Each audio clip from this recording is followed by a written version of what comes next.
hello guys नमस्ते नमते मी आलो हेर्नु मासु र चिउरा खान लागेको आज चाहिँ मम्मीले उता खानु हो हामीले खानु लागेको भात पनि खाएको चाहिँ हामीले आइसकेर पुरानो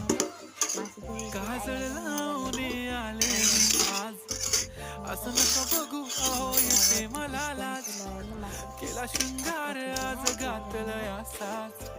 दिसते मी भारी जणू अप्सरा मी खास नखरे वाली कुठे निघाली घालून साडी लाल गुलाबी पागल करते तुझे मोरनीशी चाल गुलाबी साडी आणि लाली लाल लाल दिसते मी भारी राजा